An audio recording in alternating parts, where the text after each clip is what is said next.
Dear students, first aid and health की परीक्षा में CPR में से 5 या 6 क्वेश्चंस आपके ज़रूर आएंगे। तो CPR के कुछ इम्पॉर्टेंट क्वेश्चंस मैं बता दे रही हूँ। आप इन लोगों को ध्यान से इन क्वेश्चंस को समझ लो और इन्हें एक बार ध्यान से पढ़ लो, और साथ ही इस चैनल को लाइक ज़रूर कर लो और मुझे कमेंट्स में बताओ कि ये वीडियो आपके लिए हेल्पफुल रही या नहीं रही। तो CPR क्या होता है? CPR की फुल फॉर्म है कार्डियो पल्मोनरी रेसिस्टेशन। ये क्वेश्चन ज़रूर ही आएगा। हिंदी में कहते हैं हृदय फुफ्फुसीय पुनरुज्जीवन। हृदय मतलब हार्ट, फुफ्फुस मतलब फेफड़े, और पुनरुज्जीवन मतलब दोबारा जिंदा करना। तो इसको हम कहते हैं CPR। ये फर्स्ट एड का सबसे इम्पॉर्टेंट टॉपिक है। तो पहला क्वेश्चन है, CPR का पूरा नाम क्या है? CPR का पूरा नाम, इसका आंसर है cardiopulmonary resuscitation. Cardiopulmonary resuscitation. तो इसको आप ज़रूर ही याद कर लें, ये क्वेश्चन आपका एग्ज़ाम में रखाया है। सेकंड क्वेश्चन है, CPR का उद्देश्य क्या होता है? तो CPR का उद्देश्य क्या होता है, मतलब कि CPR हम क्यों करते हैं? CPR हम इसलिए करते हैं कि जब कोई व्यक्ति बेहोश हो जाता है और उसको सांस आनी बंद हो जाती है, उसकी रक्त प्रणाली कार्य करना बंद कर देती है या फेफड़े कार्य करना बंद कर देते हैं, तो उसको दोबारा चालू करने के लिए CPR किया जाता है। तो इसका सही आंसर है हृदय और फेफड़ों की कार्य प्रणाली को पुनः चालू करना। ये CPR का उद्देश्य होता है। क्वेश्चन नंबर 3 है, वयस्क के लिए CPR देते समय छाती पर कितनी गहराई तक दबाव देना चाहिए?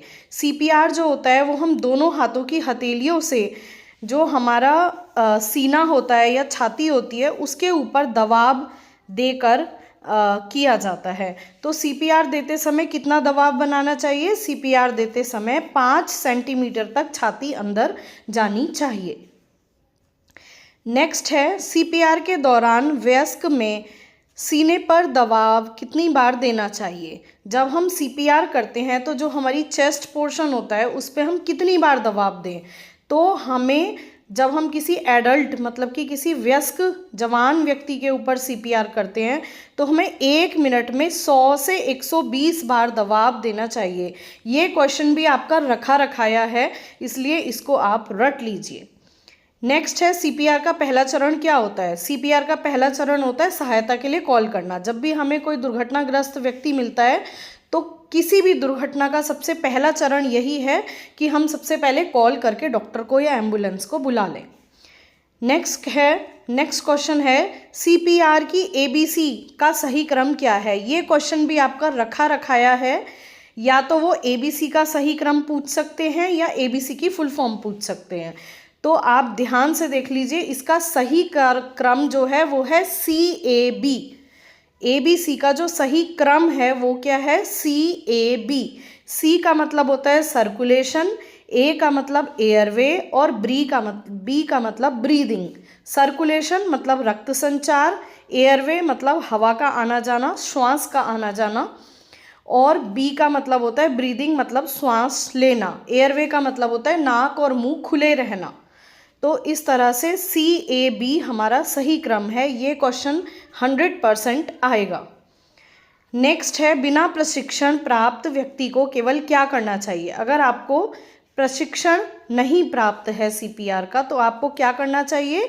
केवल चेस्ट को दबाना चाहिए, मतलब कि माउथ टू माउथ सांस नहीं देना चाहिए या AED का इस्तेमाल नहीं करना चाहिए। केवल छाती पर दबाव देकर आप CPR कर सकते हैं।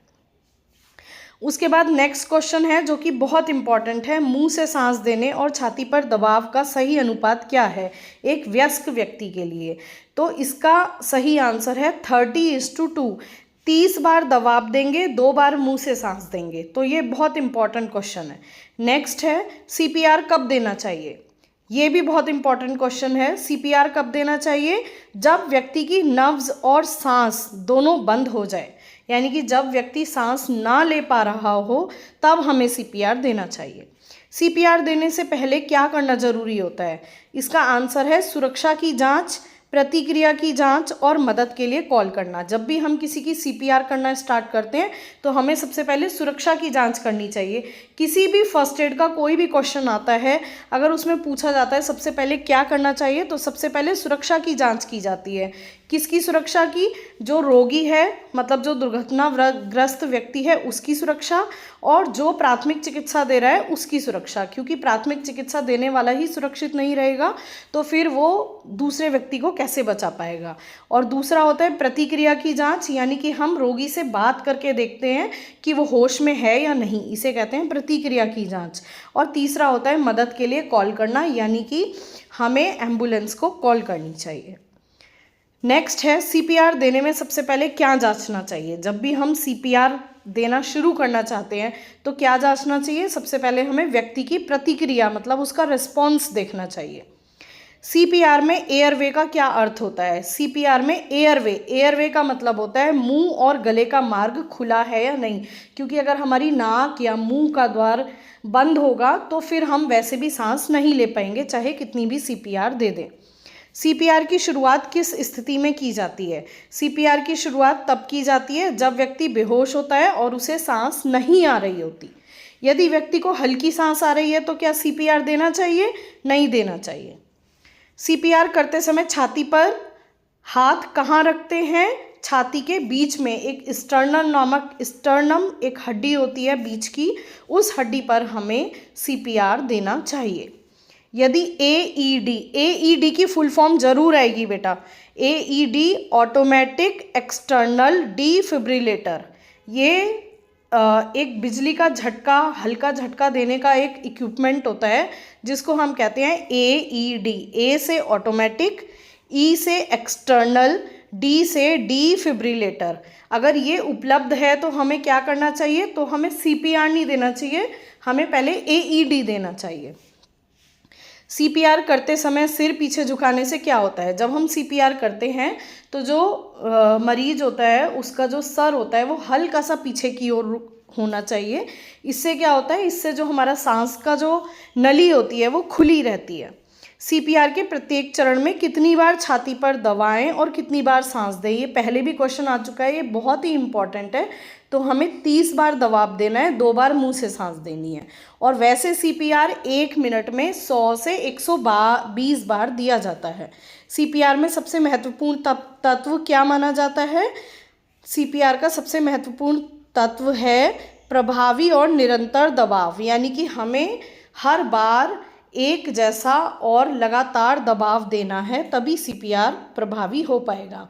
बालकों को सीपीआर देने का तरीका वयस्क से किस प्रकार भिन्न होता है?